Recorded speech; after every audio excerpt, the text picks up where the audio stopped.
Grandma, I sure miss Megan and Micah. Do you love them as much as I do? Oh, hi! I didn't see you come in. Hi, Megan and Micah. I thought I would tell you a story. Is that okay? Okay. Well, you've probably heard this story before, but that's okay because some of my favorite stories are the ones I've heard and told lots of times. This story is about the wide-mouthed frog.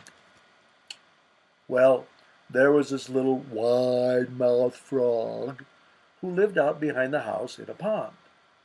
And this little wide-mouthed frog was extremely curious.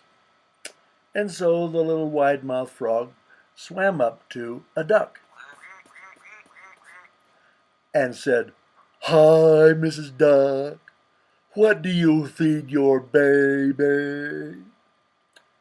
And the duck was very nice and said, "Well, hello there, little frog. Well, I feed my baby grass from beside the pond, and if there's any grain at the bottom of the pond, I dive down and get that.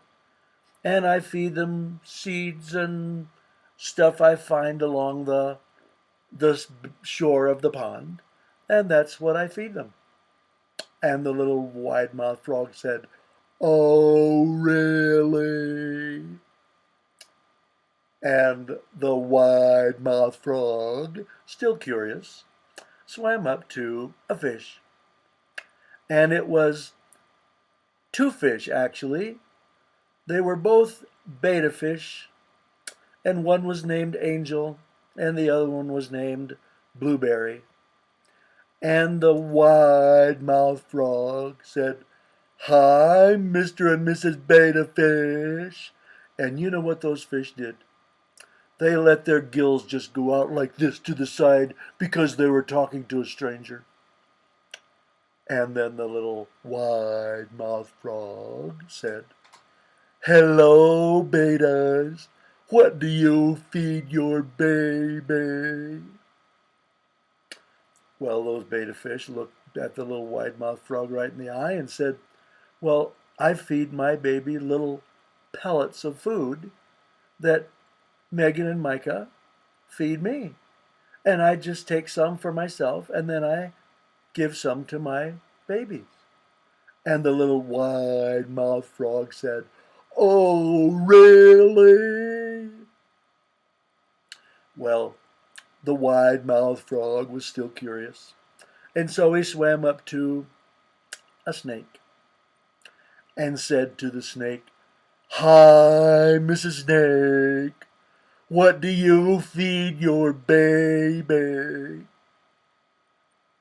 And the snake looked at the little wide-mouthed frog and said, "I'm not going to tell you unless you can guess my name."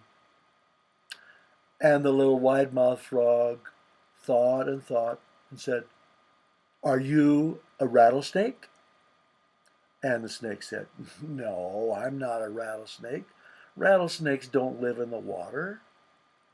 And the little wide-mouthed frog said, "Are you a garden snake?" And the snake said, "No, I'm not a garden snake. But you've heard a story about me." And the little wide-mouthed frog said, "Well, I just can't guess your name, so you're just going to have to tell me." And the snake looked at the little wide-mouthed frog right in the eye and said, "My name is the Slithery D." I think I remember a story about that. Oh, well. So the wide-mouthed frog said, "Okay, Miss Slithery D, what do you feed your baby?" And the Slithery D said, "Well, I feed my baby wide-mouthed frogs." And the little wide-mouthed frog looked at him and said, "Oh, really?" Well, that's the end of that.